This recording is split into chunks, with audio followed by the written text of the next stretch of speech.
ബിസ്മില്ലാഹിർ റഹ്മാനിർ റഹീം. വമാ അർസൽനാക ഇല്ലാ റഹ്മത്തൽ ലിൽ ആലമീൻ. അങ്ങോരെ നാം അയച്ചിട്ടില്ല ഇല്ലാ റഹ്മത്തൽ ലിൽ ആലമീൻ, ലോകർക്ക് റഹ്മത്തായിട്ടല്ലാതെ. ആലമെന്ന് പറഞ്ഞാൽ മാസിബൽ ബാരി തആല, അല്ലാഹു അല്ലാത്ത സകലതും. ഇവിടെ ഖാലിക്കും മഖ്ലൂക്കേ ഉള്ളൂ. അപ്പൊ ഖാലിഖ് അല്ലാത്തൊക്കെ ഫുള്ള് മഖ്ലൂക്കാണ്.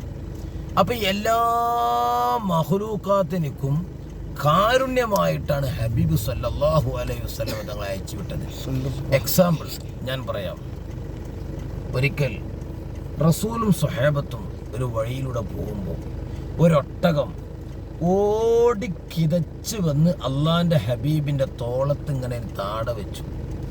എന്നിട്ട് ഫസീഹായ കലാമ് സംസാരിച്ചു. വടിവത്ത റസൂലുള്ളാഹി തങ്ങൾ തിരിഞ്ഞു. പറഞ്ഞതാണ്, നബിയെ, എൻ്റെ പിന്നാലെ കുറേ ആളുകൾ ഓടി വരുന്നുണ്ട്.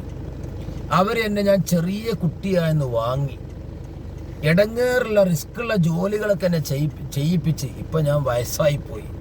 ഇനി എനിക്കൊന്നും കഴിയാത്ത അവസ്ഥ വന്നപ്പോൾ അവരെന്നെ അറക്കാനുള്ള പരിപാടി നബിയെ, എന്നെ രക്ഷപ്പെടുത്തുമോ? ഈ പറഞ്ഞു കഴിഞ്ഞ ഉടൻ തന്നെ കുറച്ച് ആളുകൾ ഓടി വരുന്നുണ്ട് ഇതിനെ പിടിക്കാൻ വേണ്ടി. ഇവരെ കണ്ടയുടൻ അള്ളാന്റെ ഹബീബ് ചോദിച്ചു, ഈ ഒട്ടകം പറഞ്ഞത് ഞാൻ നിങ്ങൾക്ക് പറഞ്ഞു തരികയാണോ വേണ്ടത്, അതോ നിങ്ങൾ എനിക്ക് പറഞ്ഞു തരും? അപ്പൊ അവര് പറഞ്ഞു, അവിടുന്ന് പറഞ്ഞു തരി, എന്താ ഉള്ളത്? അങ്ങനെ റസൂലുള്ളാഹി തങ്ങൾ പറഞ്ഞു കൊടുത്തു.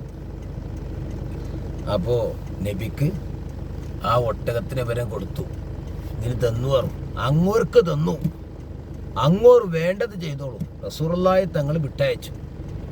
അങ്ങനെ വളരെ സന്തോഷത്തോടു കൂടെ ഒട്ടകം മടങ്ങി. കുറച്ച് കഴിഞ്ഞപ്പം ഇങ്ങോട്ട് തിരിച്ചു വന്ന് അള്ളാഹുവിൻ്റെ ഹബീബിൻ്റെ മുമ്പിൽ വന്ന് തൗഹീദിൻ്റെ വചനവും റിസാലയുടെ വചനവും ഉച്ചരിച്ച് മടങ്ങിപ്പോയി. മാഷാ അല്ലാഹ്, സുജൂദ് ചെയ്തു പോയി.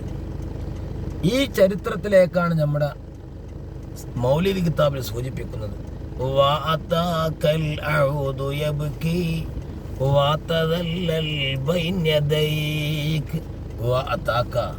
അങ്ങോരടുത്തേക്ക് വന്നല്ലോ അൽ അഉദു, ആ ഒട്ടകം.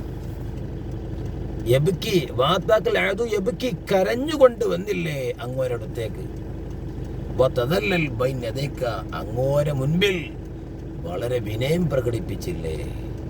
ഇതൊക്കെ സ്ഥിരപ്പെട്ട ചരിത്രങ്ങളാ. അങ്ങനെ എത്രയെത്ര കഥകൾ, ചരിത്രങ്ങൾ, മുഅ്ജിസത്തുകൾ. അങ്ങനത്തെ ലോകത്തിന്റെ കാരുണ്യമായ മുത്തുനബിയുടെ ജന്മം കൊണ്ട് അനുഗ്രഹീത മാസം വരവായി. ഹബീബിനെ പറ്റി പഠിക്കുക, ഈമാന് ദൃഢത നൽകുക. റബ്ബ് ഹബീബിന്റെ ശഫാഅത്ത് ദുനിയാവിലും ആഖിറത്തും നമുക്ക് നൽകി അനുഗ്രഹിക്കട്ടെ. അൽഹംദുലില്ലാഹി റബ്ബിൽ ആലമീൻ.